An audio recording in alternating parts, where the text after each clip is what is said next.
Hello everyone, and welcome back to the Lostvell Chronicle. Before we begin, take a second to comment where you're listening from and the exact time you're hearing this story. It's always fascinating to see where these forgotten pieces of Appalachian history travel in the middle of the night. Tonight's case isn't folklore, it isn't an urban legend, it isn't a ghost story whispered on front porches.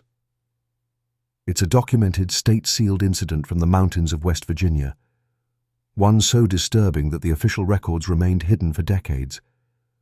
A place the government sealed with concrete. A place locals still avoid. A place where something beneath the earth, once called people by name. Dim the lights. Settle in. And let's begin. On the morning of October 24th, 2010, the sky over Crook County was a washed-out Wyoming gray. The kind of pale light that photographers like Lorie Jensen loved. She had woken early, packed her equipment with her usual precision, and brewed coffee strong enough to survive the long drive north toward the Bear Lodge foothills. This assignment wasn't exciting, not dangerous, not unusual. Just another archive shoot for the state's Historical Preservation Project. A series of photographs documenting abandoned Depression-era farms before they were claimed by the land forever. One of those farms was the Hansen homestead, a place she'd visited before. A handful of collapsing structures, dust, old timber, spiderwebs catching sunlight through broken windows. She had shot it years earlier and knew the layout, the dirt road, the barbed wire fence posts, even the exact angle where the barn leaned like a tired animal settling into the ground. Lorie had a quiet fondness for places like that.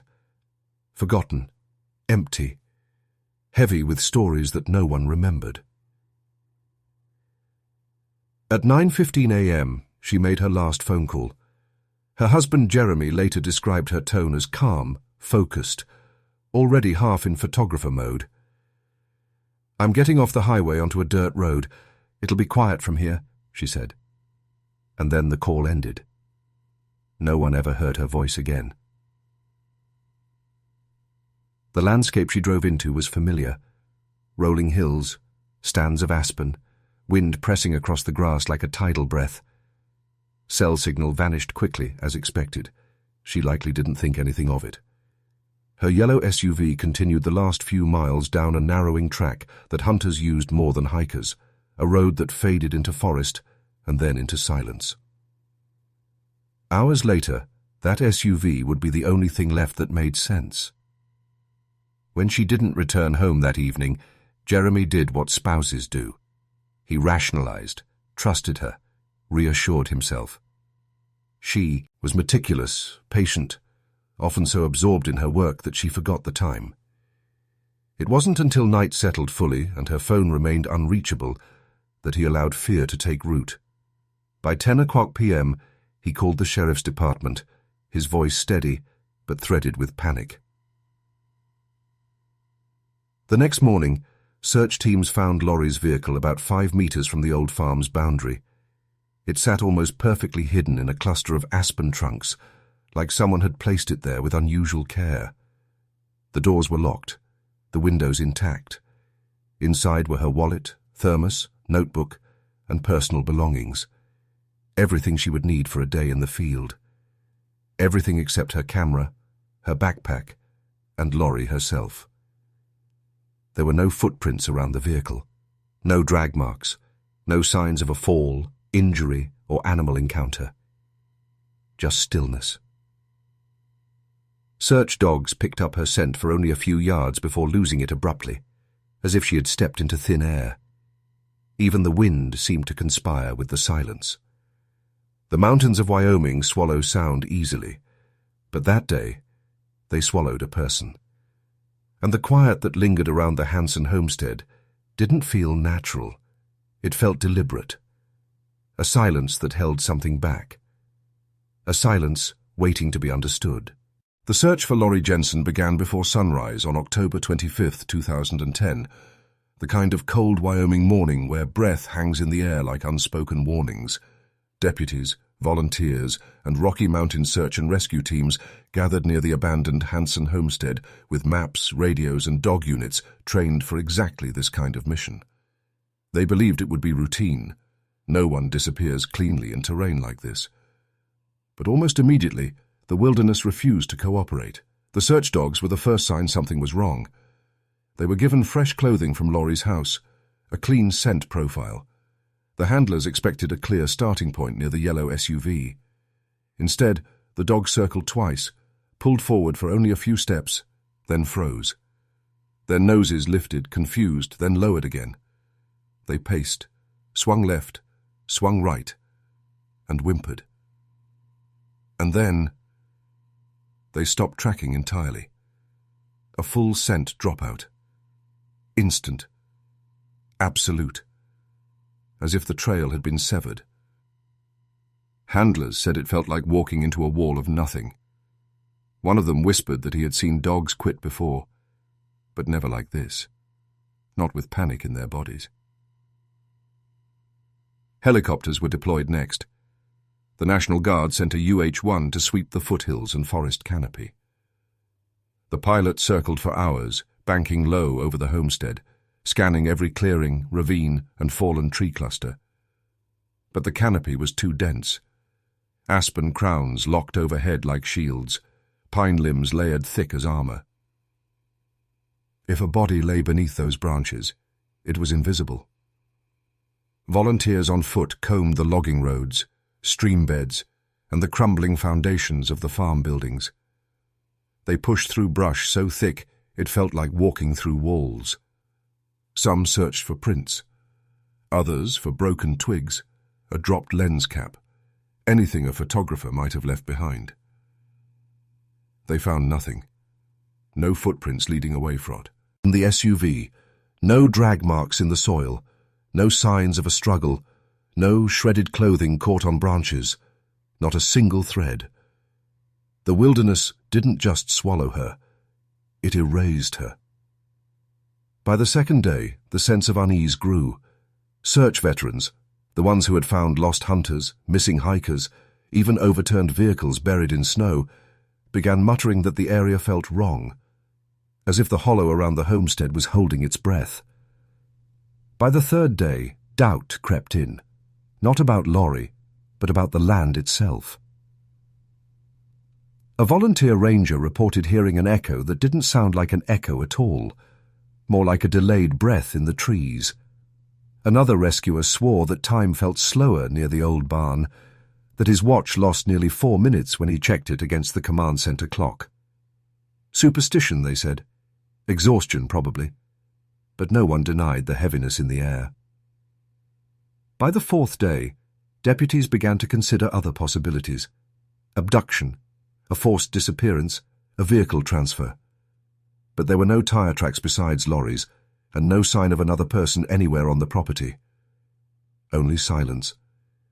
Endless, heavy, unnatural silence. The kind that doesn't follow sound. It swallows it. The kind that leaves no echo. And whatever happened to Lorie Jensen, it happened in that silence. A silence thick enough to hide the truth. A silence that no search team could break. For 5 long years, the Hansen homestead sat alone at the edge of Bear Lodge, rotting deeper into the Wyoming soil. The search teams left. The command tents folded. The case files were boxed and shelved. And the land, stubborn and silent, kept its secret the way old places do, with patience. The barn collapsed first. Age and wind took it. Winter storms pushed the roof inward until the beams folded like wet cardboard. The garage followed, sinking unevenly into the soft ground, the foundation cracking until the entire structure leaned like a drunk on its last legs. Weeds swallowed the fences, prying apart the wood rails. The farmhouse, once a Depression-era relic, slowly dissolved. Chipped paint, shattered windows, and a porch that slumped so far downward it seemed to bow under an invisible weight.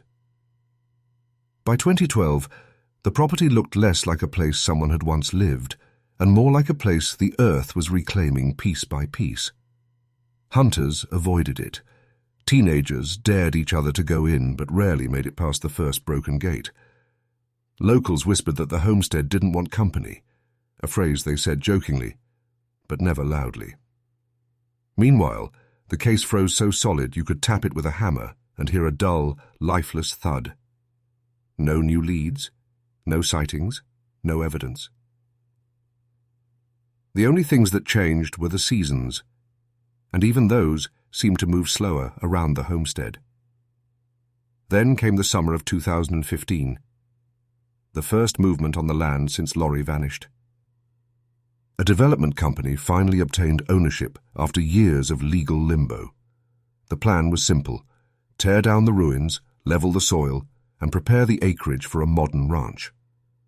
A demolition crew arrived at the height of July heat, their machines humming through the overgrowth. The barn went down in under an hour. The garage didn't last much longer. Every structure crumbled easily under steel buckets and blew, and force, as if they were relieved to finally fall. All except one. The very last piece of the farm still standing was a wooden outhouse, tucked at the back of the property. Barely a shed, barely a structure at all. Just a crooked frame wrapped in nettles and weeds so tall they brushed the shoulders of the crew. It should have been meaningless, but it had waited, patiently. At around 11 a.m., the excavator operator maneuvered the bucket toward the outhouse, fully expecting the wood to disintegrate at the slightest touch. He pressed lightly against the side, and the cabin did exactly that, collapsing like a puppet with its strings cut. But when the top half fell away, the bottom didn't, because there was no bottom. A hollow shape yawned beneath the splintered boards, a deep shaft packed with compacted soil and decades of debris. The driver froze, engine humming beneath him. A co-worker stepped forward with a flashlight, leaned over the rim, and swept the beam into the darkness. The light hit something pale, a rounded curve, porous, smooth, still. A skull pressed sideways against the earthen wall. Bones arranged in a posture no natural burial creates. Arms bent upward, as if reaching toward the triangle of daylight that had finally returned after 5 silent years. The homestead had not forgotten. It had not forgiven. And now, at last, it had revealed what it had been holding all along. When investigators lowered themselves to the edge of the collapsed shaft that July afternoon, they expected an old cesspit, maybe remnants of animal bones, maybe nothing at all. What they found instead, arranged in that small cavern of dirt and shadow, froze the entire scene into stillness. 2 meters down lay a skeleton, positioned not like something that had rested, but like something that had fought. She was on her back, face tilted slightly upward toward the opening, eye sockets aligned perfectly with the circle of light the machine had just torn open. Her arms were raised, not loosely, not fallen, but extended fully, elbows bent, fingers curved toward the sky. A position that made every man present step backward instinctively, because it was not the posture of the dead. It was the posture of someone who had reached. The first forensic experts arrived from Cheyenne before nightfall. They descended carefully, documenting the angle of every bone, the layering of soil around the ribs, the sediment packed beneath the fingernails.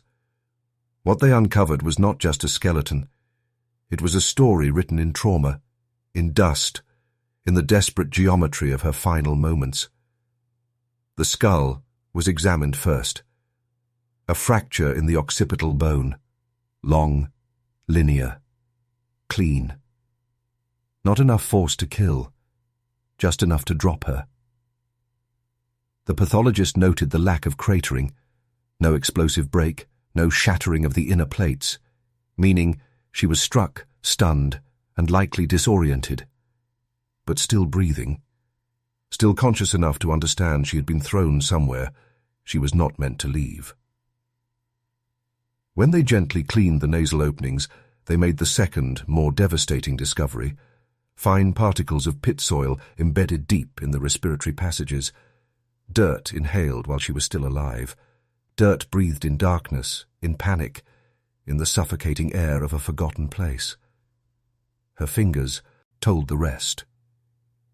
The bones of the hands were angled upward, the joints locked in the tense, unnatural way of someone who had clawed at wood, at rock, at anything that might have given purchase.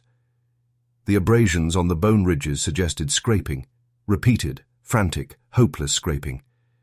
Enough to wear down the thin layer of protection time usually gives the dead. Her legs bent beneath her told the same story. She pushed upward. She tried to stand. She tried to brace. She tried to climb. She tried. And then came the line in the medical report that would haunt every investigator. Cause of death: asphyxiation due to oxygen deprivation in a confined space. It meant she didn't die from the strike. She didn't die instantly. She didn't die from impact. She died because the air ran out. Alive when her attacker lifted her. Alive when he dropped her into the pit. Alive as he shoveled dirt across the opening. Alive long enough to understand the darkness was closing permanently. Her final minutes were spent staring upward, toward a sliver of daylight that narrowed with every shovel of soil. Every breath, thinner. Every exhale, heavier. Every reach, weaker. The hands tell the truth. She spent her last moments reaching for light, and no one knew she was down there until it was far too late. When the forensic crew expanded the dig zone around Lorie's remains, they expected small debris, old wood, rusted nails, maybe remnants of tools the homestead once used. They did not expect anything metallic, not 2 meters underground, not sealed beneath a structure that had stood untouched for nearly a century, and certainly not an object lying against her ribs, as if it had kept her company in death. It was discovered by a technician brushing away a thin layer of compacted soil. At first he thought it was a stone, smooth, dense, cold. But the moment he turned it in his gloved hand, the dirt slid off its surface, revealing a flash of dull silver. A lighter. A heavy one. Military style. The kind carried by men who spent too long outdoors and too long in places where fire was sometimes the only comfort. The sheriff on scene had seen hundreds of lighters over the years, but none like this. Thick metal casing, durable hinge, weighty enough to feel like a piece of machinery. The kind issued, not bought. The kind a soldier might keep long after service. When the top layer of corrosion was cleaned, the engraving emerged fully. Crisp, deliberate. Airborne Division emblem. CRW. 3 letters that meant nothing to the workers standing in the July heat, but everything to investigators who later realized what those initials represented. It was the first true anomaly, the first foreign object in the grave. Most striking of all, it did not belong to Lorie. She didn't smoke, she didn't carry metal gear, she didn't own anything remotely similar. Her family confirmed it, her friends confirmed it, her colleagues confirmed it. This lighter entered the pit not because she carried it there, but because someone else did, and its position told an even darker truth. It had not been tossed in afterward, not dropped days later, not slipped in through the soil over time. Ediment layers proved it. The lighter fell at the exact moment she did, meaning the person who dropped her was standing directly above her, meaning he leaned forward, meaning the lighter slipped from his pocket, or from his belt, or from whatever pouch men like him wore when moving through the woods at night. Its fall was not symbolic. It was physical, accidental, unplanned. And because the structure above the pit remained untouched for decades, there was no way the owner ever retrieved it. The lighter stayed exactly where it fell, sealed in darkness, beside the woman he left to die. For investigators, that tiny piece of engraved metal became something else entirely. The first real evidence of another presence. The first concrete proof that Lorie did not vanish into wilderness, but into human hands. The first object that carried a signature, whether the owner meant it or not. A whisper of a name. A trail out of the void. A single, heavy clue lying inches from the ribs of a woman who died reaching for air. For 5 years, the mountains kept everything. On that day, they finally gave one thing back. When detectives traced the engraved initials, CRW, the match seemed almost too perfect, too clean, too direct for a case that had spent half a decade buried in dust and silence. Clint Ray Walker, former Airborne Division, dishonorably discharged, known for temper flare-ups that turned violent without warning, a drifter on the edge of work, society, and sobriety, and most importantly, a man who hunted illegally in the same forests where Lorie disappeared. Investigators began with people who knew him, former co-workers, acquaintances, men from the oil fields who remembered the way he flicked that silver lighter open and shut during smoke breaks, even when he wasn't smoking.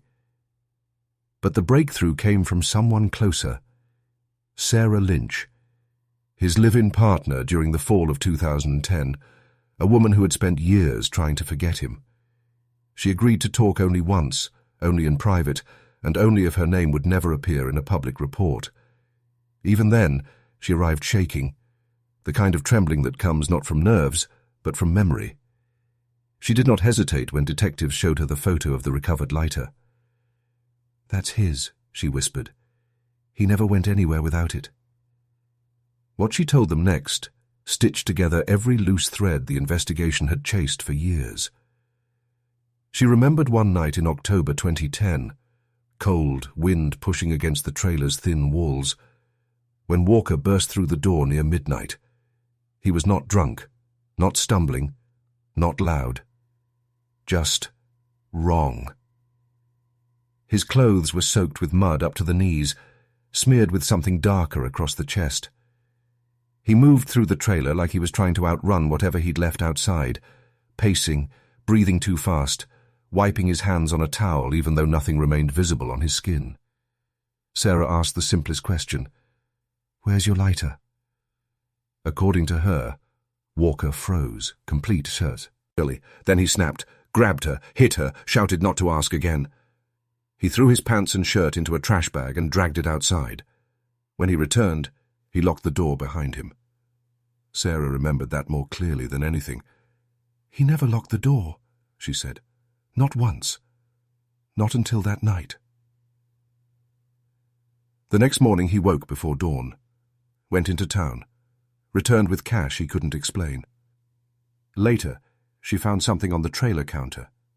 A camera, professional, heavy, expensive, not his, not hers, but very much like the one reporters had shown on missing person flyers. When she asked him where it came from, he said only, "I found it," and sold it the same day for drug money. Every part of her story aligned with forensic evidence. Blood on his clothes, matching the soil and clay found on Lorie. Missing lighter, recovered in the pit beside her ribs. Camera, identified by description as Lorie's. Behavior, escalating, erratic, panicked. For the first time since Lorie vanished, the mountain silence cracked, not because of what was found underground, but because someone above ground could finally explain what happened. And Clint Ray Walker, the man who lost his lighter, could no longer hide behind 5 years of unanswered questions. They found Clint Ray Walker exactly the way troubled men often end up in mountain towns, sitting alone in the dim corner of a roadside bar where the lights buzz, the floor smells of old beer, and no one asks questions unless they want trouble. It was past midnight when officers entered.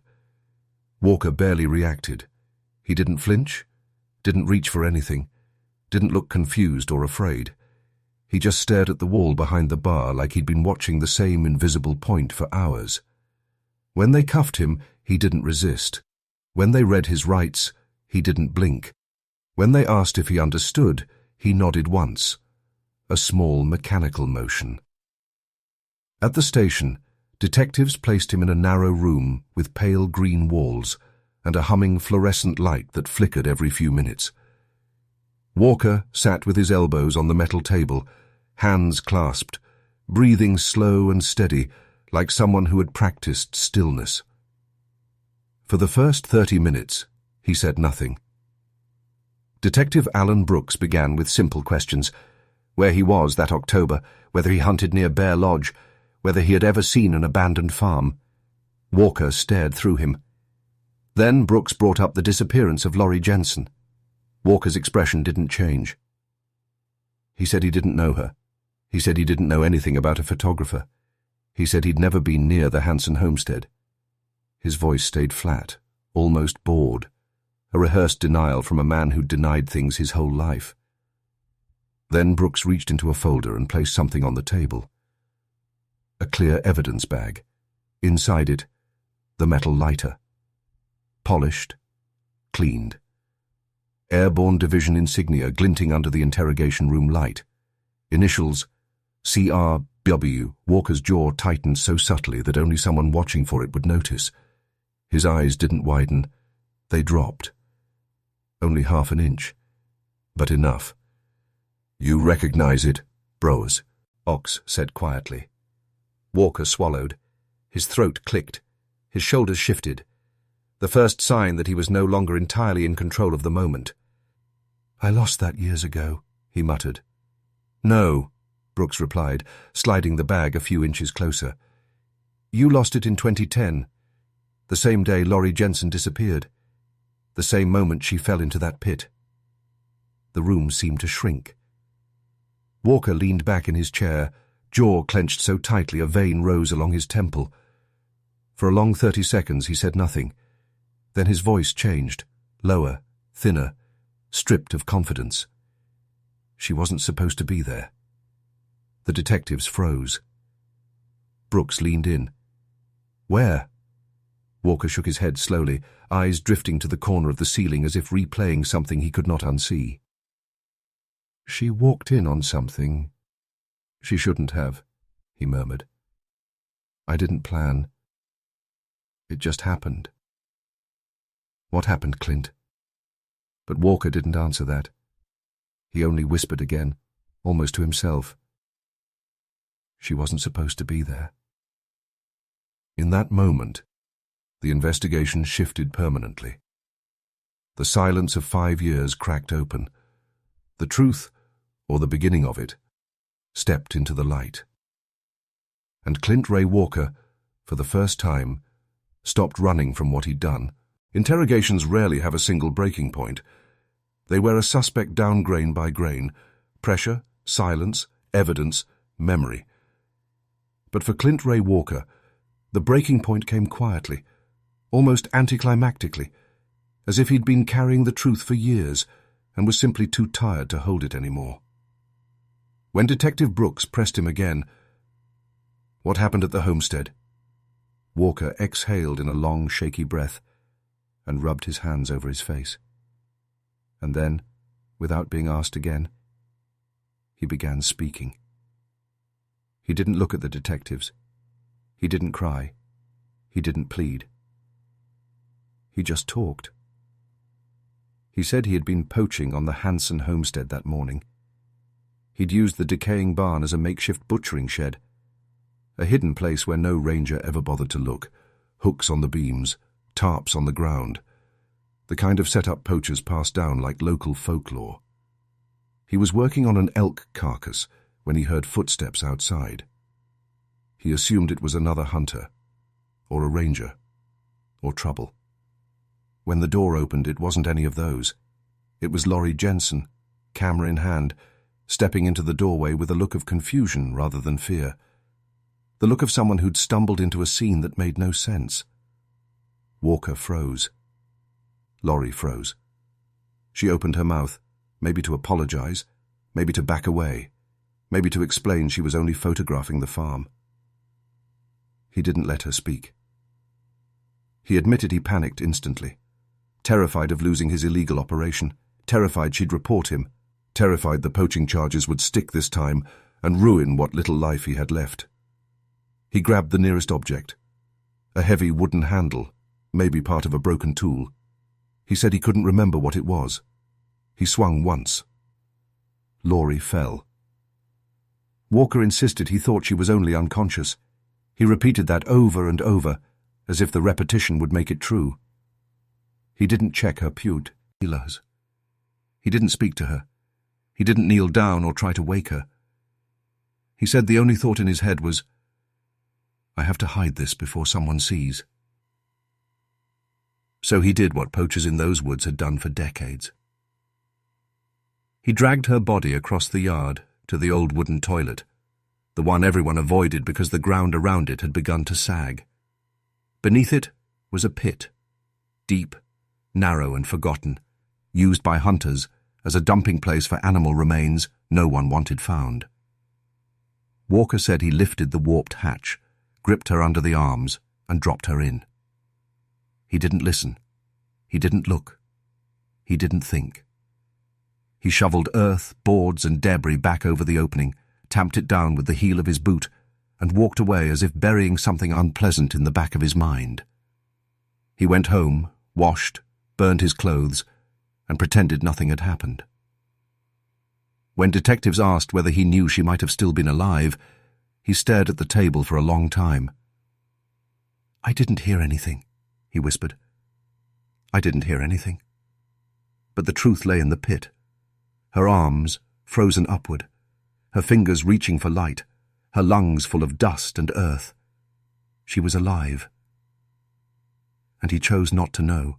The trial of Clint Ray Walker began in early spring, but the courthouse felt like winter, cold, heavy, and braced for something no one truly wanted to hear. By sunrise, the hallways were overflowing. Reporters leaned against the panelled walls. Locals whispered about the old homestead, the pit, the lighter. And in the very front row, hands folded tightly, sat Lorie Jensen's family. They didn't speak. They didn't move much. They just waited.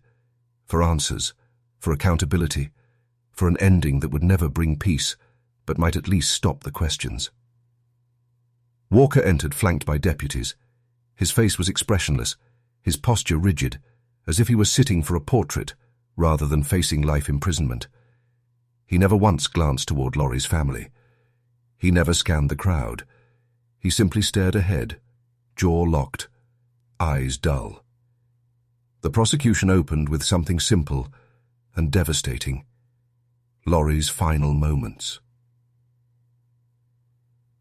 The forensic pathologist walked the jury through the medical evidence: the non-fatal skull fracture, the soil inside her nasal passages, the abrasion patterns on her fingers, the bent knees, the arms reaching upward.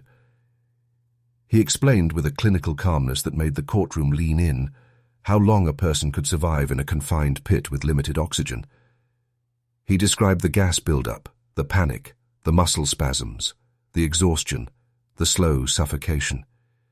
At one point, the expert paused, adjusted his glasses, and said softly, "She was conscious. She fought. She understood where she was." Several jurors wiped their eyes. One of Lorie's family members lowered their head into their hands. Next came Sarah Lynch, Walker's former partner. She approached the stand trembling, voice barely steady. She detailed the night Walker came home covered in blood and clay, how he threw out his clothes, how he raged when she asked about his missing lighter, how he carried a Camus, Ra the next morning, one he sold for cash even though he never used cameras, never owned one, never cared to learn.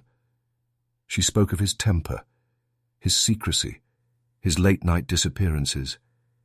The jury watched her like they were trying to determine whether she was reliving a memory or surviving it all over again. Then the rangers testified. They confirmed Walker had been seen repeatedly near the homestead, sometimes illegally hunting, sometimes carrying equipment, sometimes walking toward the abandoned farm with purpose rather than aimlessness. Finally, the detectives took the stand. They read portions of Walker's confession, not the full narrative, but the key moments. She wasn't supposed to be there. I panicked. I didn't think she was dead. I just wanted it to disappear. Piece by piece, the story became undeniable. The defense attempted to argue confusion, emotional distress, lack of intent. But the lighter, engraved, distinctive, placed beside Lorie's ribs, spoke louder than words. So did the pathology report. So did Sarah. So did Walker's own quiet admissions. When deliberations began, the courtroom emptied into the hallway. Lorie's family waited together, their silence a fragile border around their grief. 3 hours later, barely enough time for a meal, The jury returned. Guilty. On all counts. First-degree murder, concealment of a corpse, obstruction of investigation. Judge Rowan delivered life without parole, his voice firm, unwavering. Walker didn't flinch, didn't blink, didn't protest. He simply stared straight ahead, the same way he had when the trial began, as if he had always expected this moment, as if he knew long before the jury ever entered the room how this story would end. After 5 long years of uncertainty, the Jensen family finally laid Lorie to rest. The funeral was small, quiet, the kind where grief moves like weather, silent, heavy, unavoidable. Her mother held the urn with both hands, as if afraid the truth might slip away again, the way her daughter once had. Her husband stood beside her, unmoving, staring ahead, like someone who finally reached the end of a road he never wanted to walk. For the first time since 2010, they had a place to mourn. Not a missing person poster, not an unanswered phone call, not a locked SUV hidden in the trees. A real place. A final place. Meanwhile, the Hansen homestead, once a maze of collapsing barns, rusted hinges, and dust-choked memories, was leveled to the soil. Bulldozers rolled across the land where Lorie had walked with her camera, capturing the bones of history. The ground that had hidden her fate for half a decade was flattened, compacted, sealed beneath the weight of new earth. The pit, the narrow, silent chamber where she spent her last moments, was filled with reinforced concrete. Not a ceremonial act, a necessary one. As if the land itself needed closure just as badly as the people who lived near it. Locals said the property felt different once the work was done. Not haunted. That word implied something restless, lingering, half alive. No, the homestead felt exhausted, like a place that had held its breath for years and finally exhaled. Old ranchers who drove past noticed the air felt lighter. Hunters said the forest edge didn't feel watchful anymore. Even the wind seemed to move differently across the clearing, no longer dragging whispers behind it. Because for 5 years, the truth had been buried under an old wooden toilet, hidden in a darkness no sunlight could reach, waiting for the day the earth would give it up. That was the part that unsettled people the most, not how Lorie died, not the cruelty of being left in that pit, not even the man responsible. It was the waiting, the silent patience of a place that knew what happened and told no one. Some secrets bury themselves deep underground. Some hide in the tall grass and quiet corners of abandoned farms.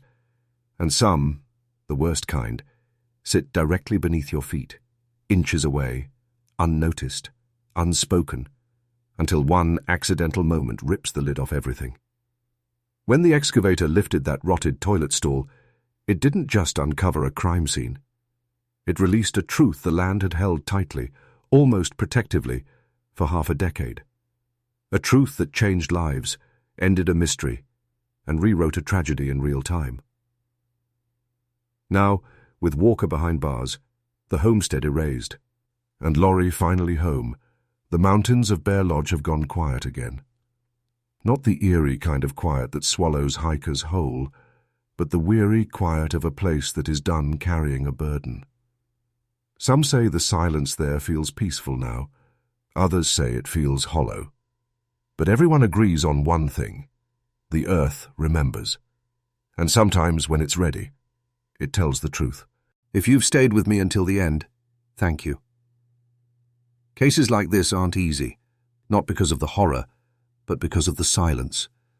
The kind that stretches across years, waiting for someone to finally listen. Let me know where you're watching from, and what time it is where you are. And if you want more real cases like this one, buried, forgotten, and uncovered years later, just tell me. Until next time, stay safe, stay aware, and stay out of the places where silence feels wrong.